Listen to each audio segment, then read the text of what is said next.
dan dapetin keuntungan setinggi mungkin. Nanti saya akan coba bahas ya dalam beberapa waktu ke depan bagaimana cara kita meng-capture investment yang rendah risiko tapi bisa dapetin kita keuntungan yang besar. Dan saya akan coba buka juga beberapa data ekonominya ya. Semoga teman-teman bisa ngikutin, tapi saya akan coba menjelaskan sesimpel mungkin supaya kita juga tahu kira-kira bagaimana strategi investasi yang harus kita lakukan dalam beberapa tahun ke depan. Singkat cerita teman-teman semua, saya sudah berinvestasi di umur 15 tahun. Saya sudah aktif untuk sharing di sosial media itu dari umur saya 19 tahun. Saya sudah sering jadi pembicara di berbagai macam acara nasional, di berbagai media nasional. Oke. Pertama kali saya belajar investasi itu dulu tahun 2015. Ketika saya follow some Instagram accounts dan saya mempelajari gitu bahwa kalau kita pengen jadi kaya, kita harus berinvestasi. Saya juga bukan influencer teman-teman, tapi kebetulan aja saya bikin konten dan nggak tahu ya kenapa ada orang yang follow saya gitu. Tapi saya bersyukur dari saya sharing banyak perjalanan investasi saya. Sekarang saya jadi kenal banyak orang hebat ya. Saya berteman dengan banyak orang hebat, saya kenal dengan banyak orang hebat, dan saya terbuka akses kepada beberapa konglomerat. Dan dari sana, dari kenalan-kenalan itu saya belajar banyak, dan beberapa dari apa yang saya pelajari dari ngobrol dari para konglomerat itu akan saya share di sini pada siang hari ini. Saya juga salah satu nasabah HNWI di beberapa bank dan brokerage firm. Dan saya juga menjadi salah satu nasabah HNWI dan private banking termuda di beberapa bank. Baru bocoran sedikit, CIMB malam ini akan meluncurkan CIMB Wealth Private Wealth ya. Bocoran sedikit juga, saya akan jadi salah satu dari nasabah CIMB Private. Jadi kalau teman-teman nanti mungkin berkesempatan jadi CIMB Private di next event, mungkin bisa ketemu dan makan bareng sama saya mungkin nanti di event berikutnya. Jadi jangan lupa jadi nasabah CIMB Private. So, teman-teman semua, kalau kita ngomong tentang investment, saya mau kasih teman-teman satu pertanyaan yang sangat simpel. Kita sering dengar kata investasi, tapi satu pertanyaan yang jarang ditanyain adalah kenapa kita harus investasi? Ada yang tahu? Kenapa kita harus investasi? Kenapa? Nama inflasi. Oke, boleh di ini bro? Kenapa? Karena untuk menjaga nilai mata uang kita. Jadi kalau misalnya kita punya uang atau punya kekayaan, pasti dengan investasi kita bisa menjaga nilai tersebut. Karena ada yang namanya inflasi. Karena ada yang namanya inflasi. Thank you. Siapa yang bro? Bro Bagas, boleh kasih tepuk tangan teman-teman? Karena ada yang namanya inflasi, kita makanya harus berinvestasi, ya kan? Karena kalau kita mikir teman-teman semua, 1 juta, ya, ini angkanya lumayan gede, 1 miliar ya. 1 miliar di tahun 2015 itu tidak sama nilainya di tahun 2025. Kalau 1 miliar mungkin terdengarnya sangat besar gitu ya, tapi kalau kita analogikan dengan makan bakso deh ya kan, mungkin kita semua sering makan mie ayam, makan bakso di pinggir jalan. Dulu ya waktu saya mungkin masih SMP, SMA 2015, saya makan bakso itu seporsi 10.000 udah dapat bakso banyak. Sekarang makan bakso 10.000 dapat nggak? Dapat kuahnya doang mungkin ya sekarang ya. Bihunnya aja mungkin 10.000 ya kan. Jadi inflasi itu mungkin nggak berasa teman-teman semua. Mungkin kita merasa loh uang saya tetap 10.000 kok. Atau kalau kalian nggak berinvestasi, uang saya tetap 1 miliar kok. Tapi yang beda apa teman-teman? 1 miliar yang dulu kalian bisa beli bakso seporsi udah banyak dagingnya, sekarang cuma dapat bihun sama kuahnya doang. Inflasi adalah hidden cost, ya, hidden opportunity cost yang kita nggak alami secara langsung gitu. Inflasi itu bukan pencuri yang tiba-tiba datang ke rumah terus ngambil uang kita, tapi inflasi adalah pencuri yang nggak kelihatan. Yang ketika kita tidur, ketika kita makan, ketika kita kerja, sebenarnya setiap detiknya, bukan setiap hari, setiap detiknya. Bahkan saya lagi ngomong di depan ini sekarang, uang saya itu lagi berkurang. Bahkan berkurang mungkin 0,00 sekian. Tapi kalau kita tarik pada jangka waktu panjang, nilai uang kita tuh terdecrease sangat besar gitu. Saya bikinin simulasinya. 1 miliar di tahun 2015 itu setara dengan 726 juta di tahun 2025. Artinya apa teman-teman? Dalam 10 tahun, nilai uang kita berkurang 1/4-nya. Jadi kalau kita nggak berinvestasi, apa yang terjadi? Kita akan melihat teman-teman, dulu mungkin beli properti ya mudah gitu, mungkin untuk orang-orang dengan yang hidup di tahun 1980-90 mungkin beli properti nggak gitu susah. Kenapa? Karena mungkin harga rata-rata properti itu 10 kali gaji tahunan mereka.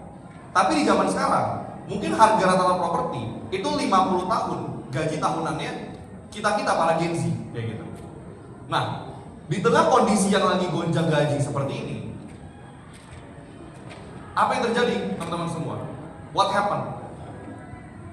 Kita harus melihat teman-teman bahwa inflation di Indonesia ya itu selalu stabil berada di atas 2,5 sampai 3%. Bahkan ketika tahun 2022 sampai 2023 itu pernah naik sampai 6%. Kenapa inflation ini bisa terjadi? Ya. Inflasi ini terjadi karena dua hal teman-teman. Ada yang namanya cost push inflation dan ada yang namanya demand pull inflation. Cost push itu artinya apa? Teman-teman, kalian merasa kita kalah sama US dollar itu penting gak sih di hidup kita menurut kalian? Penting gak? Boleh tahu gak kenapa penting? Ada yang punya opini gak? Bertransaksi. Negara kita tuh negara net import teman-teman. Jadi kalau kita net import, kita bayar transaksi menggunakan dolar. Yang paling simpel deh, kita misalkan impor minyak. Kita impor minyak pakai US dollar misalkan. Ketika rupiah kita melemah melawan US dollar, kira-kira harga minyak yang kita bayarkan keluar naik atau enggak? Naik. Ketika harga minyaknya naik, mungkin harga bensinnya naik. Ketika harga bensin naik, kita kan mau makan, kita beli sabun, itu kan semua diantarin pakai apa? Pakai mobil yang butuh bensin. Jadi kalau kita bilang, wah, saya kan tinggal di Indonesia, gak peduli saya sama rupiah kalah lawan USD gitu. Pemikirannya salah teman-teman. Karena semuanya itu berkesinambungan. Ekonomi itu kalau kita analogikan, itu seperti roda, ya, roda yang sangat besar, yang diisi dari roda-roda kecil. Ya. Jadi kita semua ini terimpact, kita semua ini terdampak dari pelemahan rupiah, kayak gitu. Nah, kalau kita melihat bahwa inflasi kita itu setiap tahunnya on average 10 tahun terakhir di atas 3%, logikanya, kalau kalian punya uang, seluruh uangnya kalian taruh di rekening bank kalian misalkan, dapat bunga nggak dari rekening bank? Berapa tadi bunganya? Loh, rekening bank bukan deposito loh. Rekening bank. Mungkin 0,%. Oke. 3%. Wah, 3% kecil. Oke. Saya doakan teman-teman semua jadi orang kaya, amin ya. Tapi kalau 10 miliar 3%-nya berapa? Ada yang tahu nggak? 300 juta. Berarti tiap tahun kalian hilang mobil satu. Jadi inflasi itu mungkin gak berasa ya ketika fase awal, tapi kan kita semua akan jadi orang kaya, amin. Lama-lama 3% yang tadi gak berasa, kok bisa kebeli mobil? Kalau lebih besar lagi 100 miliar, 3%-nya bisa kebeli rumah, ya kan? Nah, kita harus sadar bahwa inflasi ini mempengaruhi semuanya, teman-teman semua. Nah, kalau kita lihat lagi ya, ini yang mungkin teman-teman juga rada kaget. US dollar teman-teman semua dari 2015 sampai 2025 ya, dalam kurang lebih 10 tahun USD itu sudah menguat kurang lebih hampir 40% melawan rupiah. Jadi kalau kita potong aja ya, kita bagi 10, rata-rata pelemahan rupiah melawan dolar adalah konsisten 4% per tahun. Oke? Saya bukannya mau mendiskreditkan apa-apa ya. Tapi kalau kalian berinvestasi di produk keuangan yang menghasilkan di bawah 4% setahun, kalian untung atau nggak pertanyaannya? Untung apa rugi?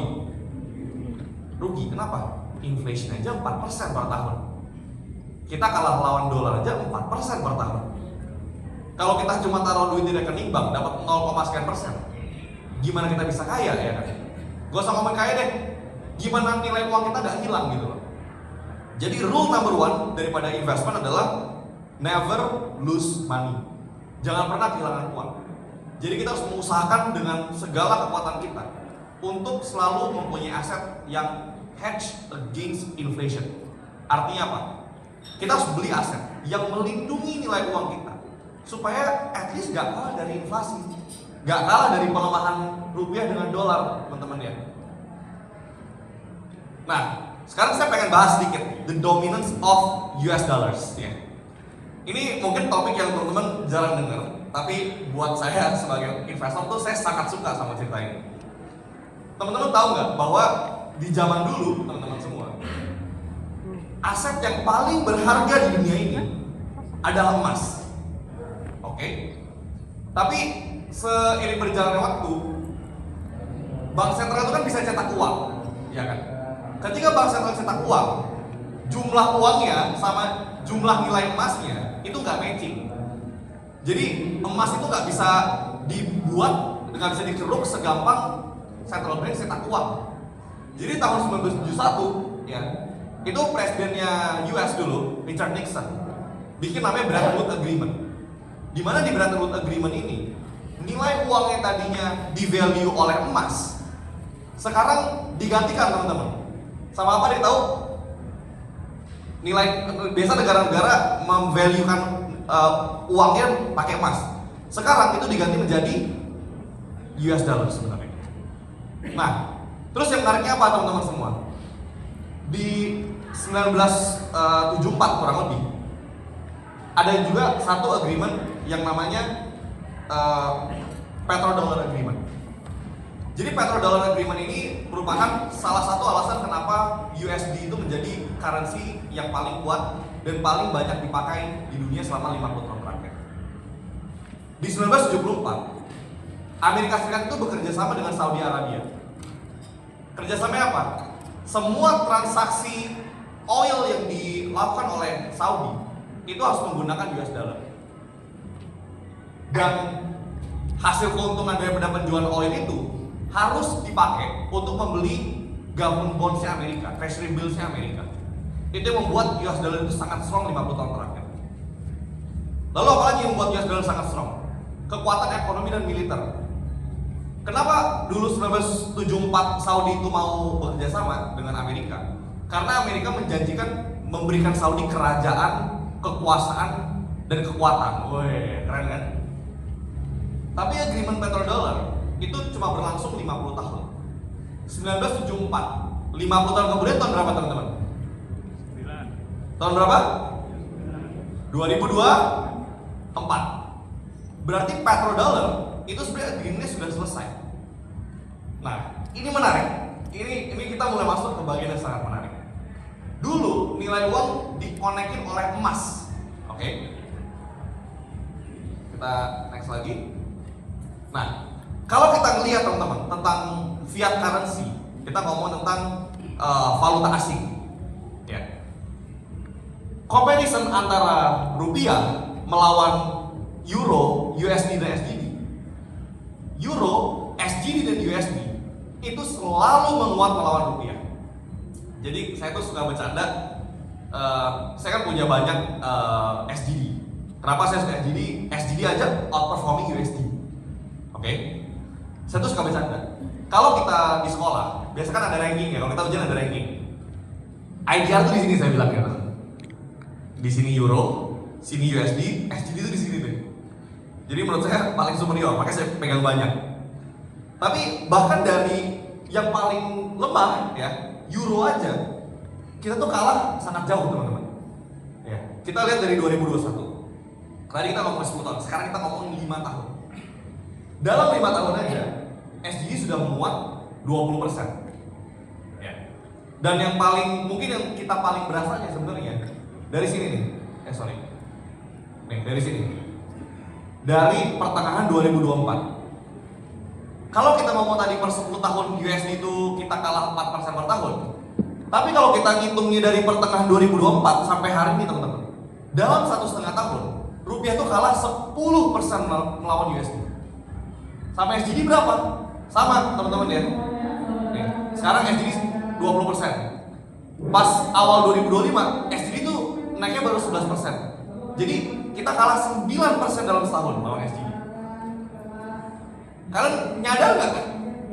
Berasa nggak? Mungkin nggak berasa ya kan. Tapi kalau saya orang financial market, saya investor, kerjaan saya tiap hari ngecekin beginian nih. Jadi buat saya berasa banget gitu. Saya sih senyum-senyum, saya pegang banyak gitu kan. Tapi kalau kita cuma pegangnya IDR, kita duitnya nggak diapa-apain, kita nggak pakai untuk investasi, mungkin kita nggak merasa uang kita hilang.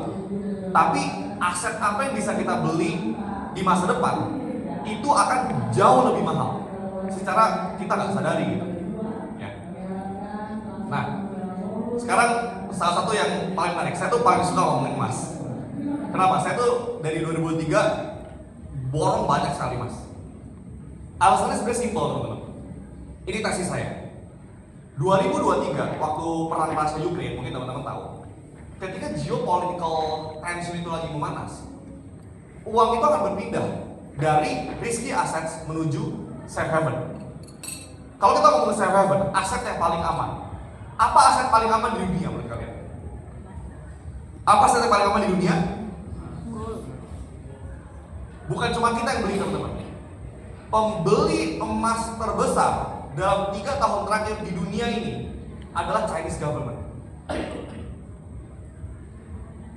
Mereka nggak publish angkanya, tapi saya dekat dengan beberapa fund-fund di Shanghai, di Beijing. Mereka ngomong apa yang mereka publish di media sama apa yang terjadi in real life itu jauh sekali angkanya. Jadi kalau kalian lihat bilang China borong emas misalkan 10 juta ton, 20 juta ton, itu bohong gitu ya.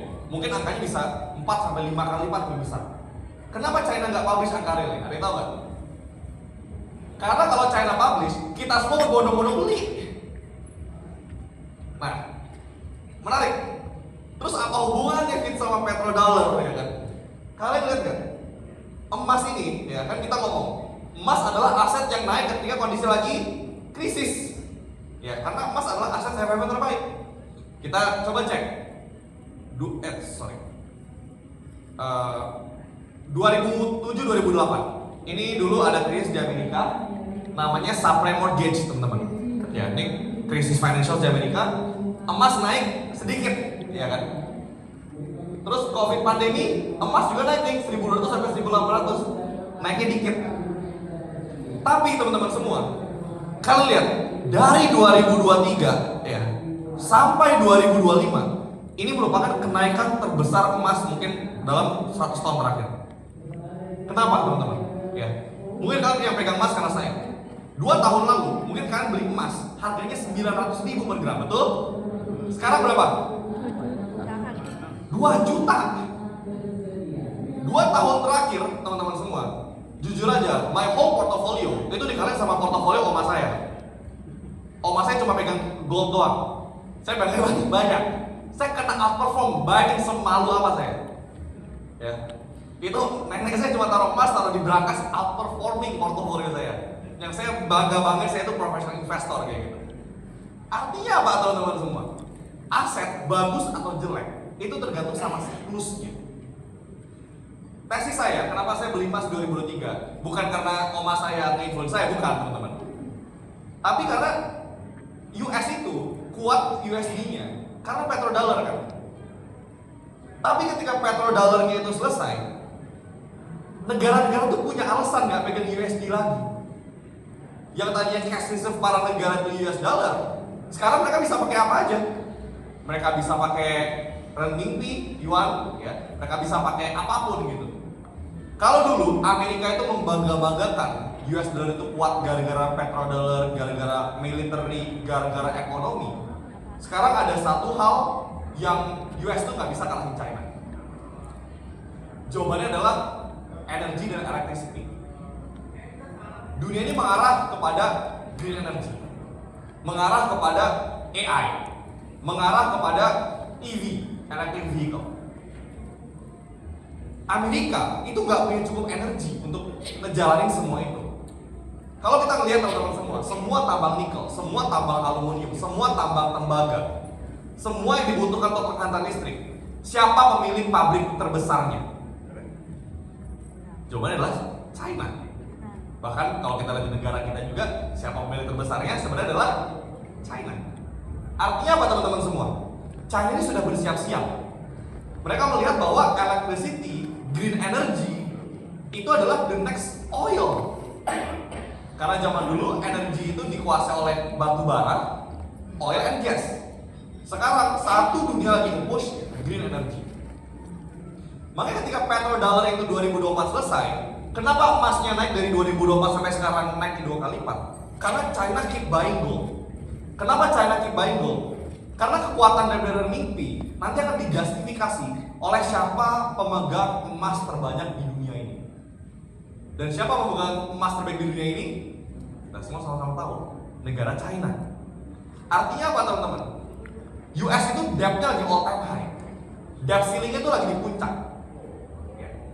Apa yang mereka lakukan instead of mereka bayar utangnya, yang mereka lakukan adalah naikin debt ceiling-nya. Contoh simpel gini, saya kalau pakai bahasa simpel ya, saya janji ke mama saya nggak boleh ngutang di atas 1 miliar. Ya.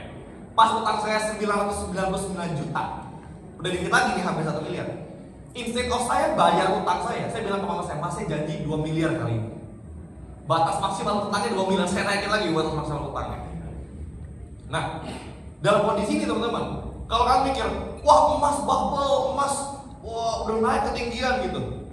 Tapi yang teman-teman lupa adalah ini ada paradigma besar yang akan berubah dalam ekonomi dunia kita. Akan ada great new world order, akan ada economic shift besar-besaran. Karena kita mikir, loh gak ada krisis, tidak ada resesi, tidak ada perang, kok emas bisa naik 2 kali lipat? Jawabannya adalah karena one of the biggest economic power di dunia ini itu keep buying gold. Artinya apa teman-teman semua? Apakah gold akan stopping? I don't think so. Tapi apakah naiknya akan sama besar ya seperti dari 2003 sampai hari ini? I don't think so juga. Tapi kalau kita mau berinvestasi di gold, I think gold akan keep going up dalam beberapa tahun ke depan. Oke. Boleh dibantu nextnya? Boleh tolong dibantu tim? Oke. Nah, kalau kita dari tadi ngobrol gitu ya, ngomongin currency, ngomongin gold, pertanyaan berikutnya adalah apa yang harus kita pilih? Emas apa currency teman-teman? Kapan sih kita pegang emas? Kapan sih kita pegang US dollar? Kapan sih kita pegang Singapore dollar? Nextnya lagi, kita harus ngerti satu siklus teman-teman ya. Dunia ini bergerak berdasarkan cycle. Apa yang terjadi di masa lalu akan terjadi lagi di masa depan. Ketika COVID crash 2020, waktu saya mau pelajari krisis 100 tahun terakhir, saya belajar dari The Great Depression 1920 di Amerika sampai waktu itu COVID crash 2020. Ketika saya sudah mempelajari kondisi ekonomi, krisis, dan apa yang terjadi 100 tahun terakhir, saya dapat satu kesimpulan bahwa aset bagus dan buruk itu tergantung siklus.